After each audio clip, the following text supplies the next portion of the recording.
আসসালামু আলাইকুম, স্বাগত জানাচ্ছি আরটিভির মধ্যাহ্নের সংবাদে। আপনাদের সাথে আছি আমি সালিহা পারভিন সাথী। দর্শক, শুরুতে জানিয়ে দিব ডেঙ্গু পরিস্থিতি। মৃত্যুর মিছিল যেন থামছেই না। চলতি মাসে গেল 23 দিনে ডেঙ্গু রোগে আক্রান্ত হয়ে 133 জনের মৃত্যু হয়েছে। তার মধ্যে গেল 24 ঘন্টায় মারা গেল 10 জন। এত প্রাণহানির পরও টনক নড়ছে না সংশ্লিষ্টদের, সেই সাথে বাড়ছে না সচেতনতা। রোগী ও স্বজনরা বলছেন ডেঙ্গু জ্বরে আক্রান্ত হয়ে নিঃস্ব হচ্ছেন তারা। বিশেষজ্ঞ চিকিৎসকরা বলছেন মাঠ পর্যায়ে মশা নিধনের কার্যক্রম বাড়াতে হবে, সেই সঙ্গে সাধারণ মানুষের সচেতনতা বাড়াতে দৃশ্যমান উদ্যোগ গ্রহণ করতে হবে।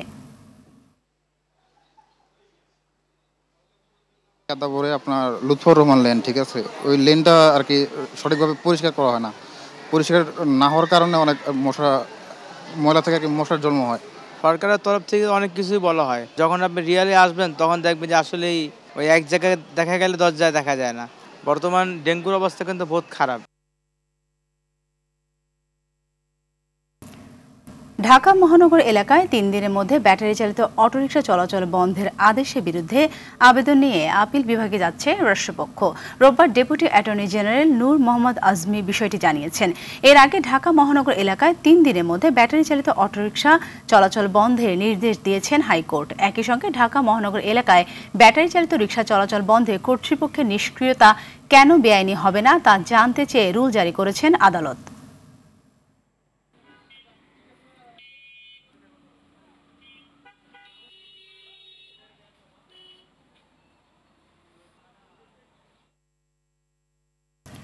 নবনিযুক্ত প্রধান নির্বাচন কমিশনার ও অন্য 4 নির্বাচন কমিশনার আজ দুপুরে শপথ নিচ্ছেন। সুপ্রিম কোর্টের জাজেস লাউঞ্জে প্রধান বিচারপতি সৈয়দ রেফাত আহমেদ তাদের শপথ পাঠ করাবেন। এর আগে গত বৃহস্পতিবার রাষ্ট্রপতির নির্দেশে নতুন নির্বাচন কমিশন গঠিত হয়। প্রধান নির্বাচন কমিশনার হিসেবে নিয়োগ পেয়েছেন অবসরপ্রাপ্ত সচিব এএমএম নাসির উদ্দিন। নির্বাচন কমিশনার হিসেবে নিয়োগ পেয়েছেন অবসরপ্রাপ্ত অতিরিক্ত সচিব মোহাম্মদ আনোয়ারুল ইসলাম সরকার, অবসরপ্রাপ্ত জেলা ও দায়রা জজ আব্দুর রহমানেল মাসুদ, অবসরপ্রাপ্ত যুগ্ম সচিব তাহমিদা আহমেদ এবং অবসরপ্রাপ্ত ব্রিগেডিয়ার জেনারেল আবুল ফজল মোহাম্মদ সানাউল্লাহ।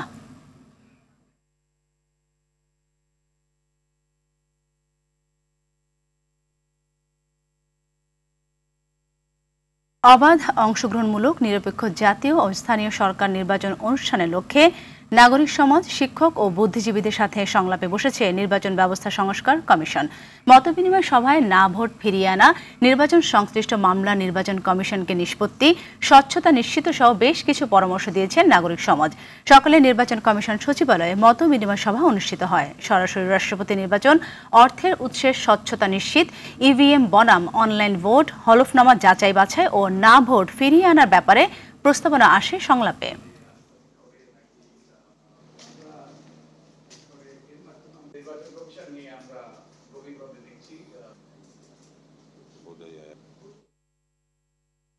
দর্শক, এই মুহূর্তে নির্বাচন কমিশনে আছেন আমাদের সহকর্মী শরীয়ত খান, সরাসরি যুক্ত হচ্ছেন তিনি। শরীয়ত, জানাবেন নির্বাচন কমিশনের সংস্কার কমিশনের মত বিনিময় সভার সর্বশেষ কি খবর আছে আপনার কাছে, আর প্রধান নির্বাচন কমিশন শপথ নিয়ে কমিশনে কখন নাগাদ যেতে পারেন?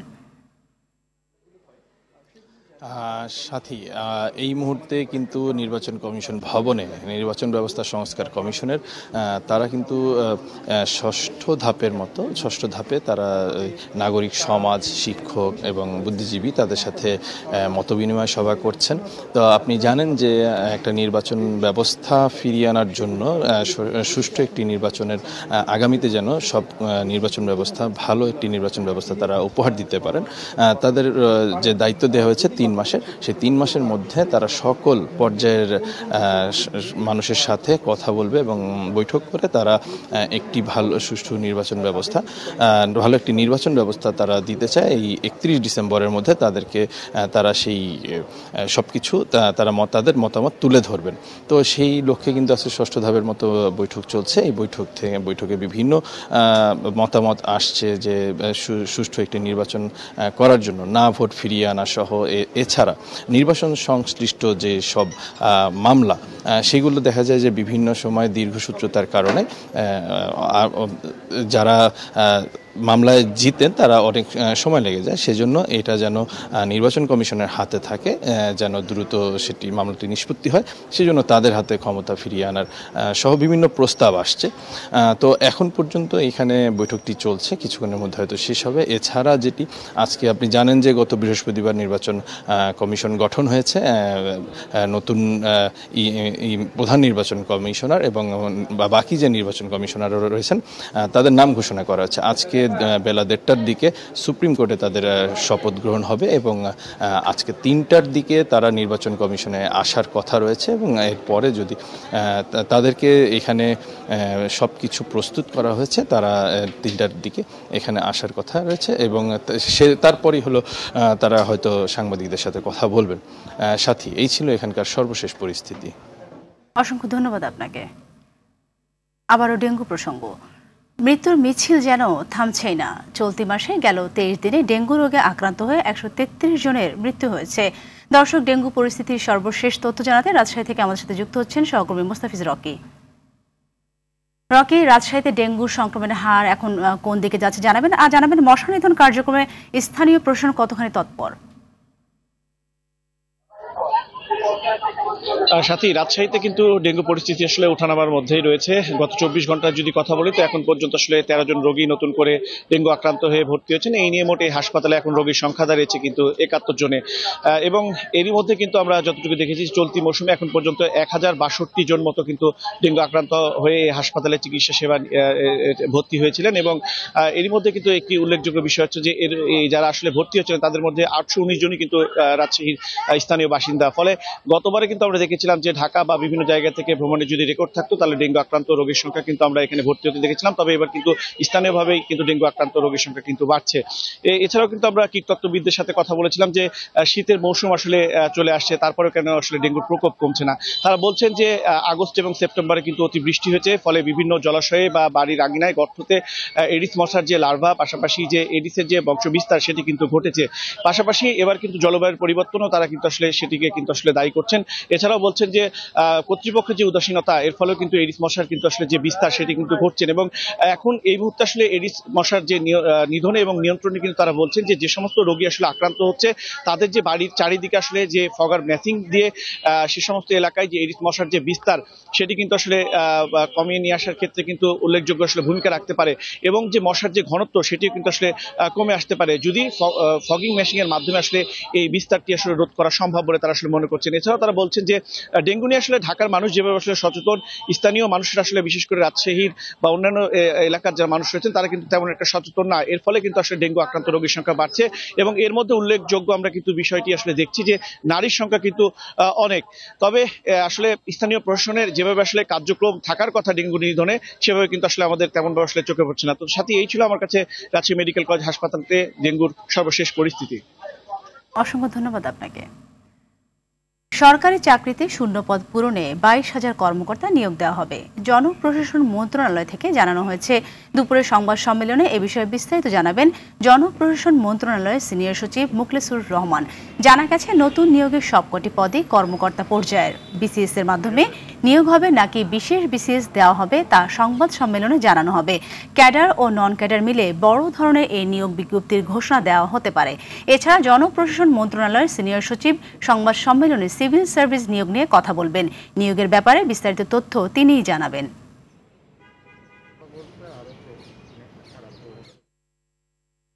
সাভারের তাজরিন গার্মেন্টস ট্র্যাজেডির 12 বছর আজ। 2012 সালের এই দিনে সাভারের আশুলিয়ার নিশ্চিন্তপুরে তোবা গ্রুপের তাজরিন ফ্যাশন গার্মেন্টস কারখানায় ভয়াবহ অগ্নিকাণ্ডে 111 শ্রমিকের মৃত্যু হয়। সেদিনের ঘটনায় অগ্নিদগ্ধ মরদেহ শনাক্ত করতে ডিএনএ পরীক্ষা করা হয়েছিল অনেকের। যাদের পরিচয় শনাক্ত হয়নি তাদের জুরাইন কবরস্থানে দাফন করা হয়। তবে ভয়াবহ এই দুর্ঘটনার এত দিনেও ন্যায় বিচার ও ক্ষতিপূরণ পাননি অনেক ক্ষতিগ্রস্ত শ্রমিক। দিবস উপলক্ষে সকালে নিশ্চিন্তপুর এলাকায় পুড়ে যাওয়া গার্মেন্টসের সামনে বিক্ষোভ মিছিল করে নিহত শ্রমিকদের পরিবার ও আহতরা। এ সময় তারা গার্মেন্টসের মূল ফটক খুলে ভিতরে প্রবেশ করে এবং অস্থায়ী বেদিতে নিহতদের স্মরণে ফুল দিয়ে শ্রদ্ধা জানায়। এছাড়াও তাজরিন গার্মেন্টসের মালিক দেলোয়ারের বিচারের দাবিও জানান তারা। দেশের বিভিন্ন জেলায় বাড়ছে শীতের তীব্রতা। দিনের তাপমাত্রা বেশি থাকলেও বিকেল হলে তাপমাত্রা কমে অনুভূত হচ্ছে শীত। এর সঙ্গে ঘন কুয়াশায় ঢাকা পড়ছে চারপাশ। কুড়িগ্রামের তাপমাত্রা কমে দিন দিন বাড়ছে শীত। সকালে সূর্যের দেখা মিললেও রাতভর শীতের তীব্রতা থাকে। সকাল 6টায় কুড়িগ্রামের সর্বনিম্ন তাপমাত্রা রেকর্ড করা হয়েছে 15.6 ডিগ্রি সেলসিয়াস। শীত পড়ায় দুর্ভোগে পড়েছে নিম্ন আয়ের সাধারণ মানুষ ও শ্রমজীবীরা। এদিকে চুয়াডাঙ্গায় দিনের তুলনায় কমছে রাতের তাপমাত্রা। সকাল 6টায় জেলায় সর্বনিম্ন তাপমাত্রা রেকর্ড করা হয়েছে 16.4 ডিগ্রি সেলসিয়াস।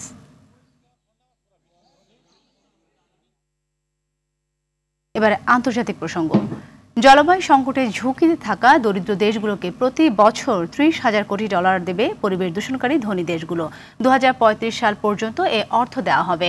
আজ আজারবাইজানের রাজধানী বাকুতে জাতিসংঘের জলবায়ু সম্মেলনে এ অর্থায়নের বিষয়ে একমত হন প্রায় 200টি দেশের প্রতিনিধিরা। তবে এই অর্থায়নের পরিমাণকে যথেষ্ট নয়, বরং লজ্জাজনক বলে দাবি করেছেন সমালোচকরা। COP29কে একটি ব্যর্থ সম্মেলন বলে দাবি করেছেন সুইডিশ পরিবেশকর্মী গ্রেটা থুনবার্গ। ফিলিস্তিনের গাজায় ইসরায়েলি বর্বর হামলায় গত 24 ঘন্টায় কমপক্ষে আরও 38 ফিলিস্তিনি নিহত হয়েছে। এতে করে উপত্যকাটিতে নিহতের মোট সংখ্যা প্রায় 44,200 জনে পৌঁছে গেছে। এছাড়াও গত বছরের অক্টোবর থেকে চলা এই হামলায় আহত হয়েছে আরও লক্ষাধিক ফিলিস্তিনি। এক প্রতিবেদনে এই তথ্য জানায় আল জাজিরা। এদিকে লেবাননে হিজবুল্লাহর বিরুদ্ধে ইসরায়েলের জোরদার হামলার মধ্যে রাজধানীর বৈরুতের মধ্যাঞ্চলে বড় ধরনের এক হামলায় অন্তত 15 জন নিহত হয়েছে বলে জানিয়েছে স্থানীয় কর্মকর্তারা।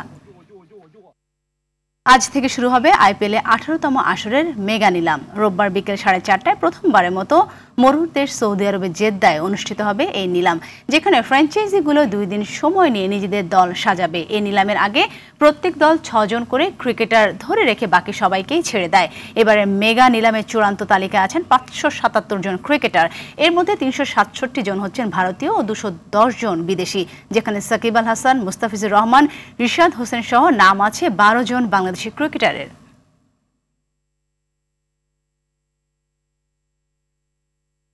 মধ্যাহ্নের সংবাদ এ পর্যন্তই। দুপুরের সংবাদ 2:45টায় দেখার আমন্ত্রণ রইল। ধন্যবাদ সবাইকে।